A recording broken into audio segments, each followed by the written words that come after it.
CBSE പുനർമൂല്യനിർണ്ണയത്തിലെ പിഴവുകളിൽ നട്ടം തിരിഞ്ഞ വിദ്യാർത്ഥികൾ ഉത്തരക്കടലാസിന്റെ പകർപ്പ് മാറി നൽകിയെന്നും പരാതിയുണ്ട്. പല പേജുകളും മൂല്യനിർണ്ണയം നടത്തിയിട്ടില്ല എന്നും വിദ്യാർത്ഥികൾ പറയുകയാണ്.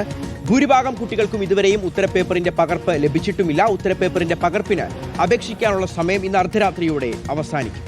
തകരാറുകൾ ഉടൻ പരിഹരിക്കുമെന്നാണ് ബോർഡിന്റെ വിശദീകരണം. വിദ്യാർത്ഥികളുടെ ആശങ്ക പൂർണ്ണതോതിൽ പരിഹരിക്കാൻ കഴിയാതെ നട്ടം തിരിയുകയാണ് കേന്ദ്ര വിദ്യാഭ്യാസ മന്ത്രാലയവും മന്ത്രി ധർമ്മേന്ദ്ര പ്രധാനും. പുനർമൂല്യനിർണ്ണയത്തിന് അപേക്ഷിക്കാനുള്ള തീയതി നാളെ ആരംഭിക്കാനിരിക്കെ ഇപ്പോഴും വിദ്യാർത്ഥികൾക്ക് ഉത്തരപേപ്പറിന്റെ പകർപ്പുകൾ കൃത്യമായി ലഭിച്ചിട്ടില്ല. ലഭിച്ച ഉത്തരപേപ്പറിന്റെ പകർപ്പിൽ വ്യാപക പൊരുത്തക്കേടും. ഫിസിക്സിന്റെ ഉത്തരപേപ്പർ ചോദിച്ചപ്പോൾ ലഭിച്ചത് കെമിസ്ട്രിയുടെ പകർപ്പ്. അഡ്മിഷൻ നമ്പർ നോക്കാതെ വിതരണം. PDF-ൽ സുതാര്യതയില്ലായ്മ.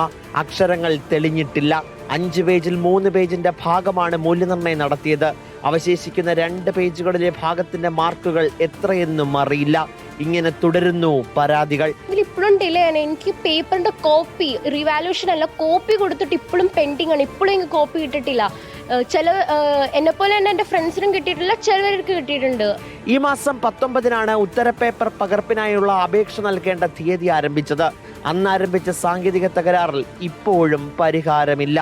CBSE സഹായിക്കാൻ പ്രത്യേക വിദഗ്ധ സംഘത്തെ നിയോഗിച്ചിട്ടുണ്ടെന്നും സാങ്കേതിക തകരാറുകൾ പരിഹരിച്ച് പോർട്ടലിൽ ഇന്ന് രാത്രി വരെ അപേക്ഷ സമർപ്പിക്കാൻ കഴിയുമെന്നുമാണ് കേന്ദ്ര വിദ്യാഭ്യാസ മന്ത്രാലയം അറിയിക്കുന്നത്. പിഴവ് വരുത്തിയ ഉദ്യോഗസ്ഥർക്കെതിരെ ശക്തമായ നിയമ നടപടികളിലേക്ക് കടക്കുമെന്നാണ് റിപ്പോർട്ടർ ദില്ലി.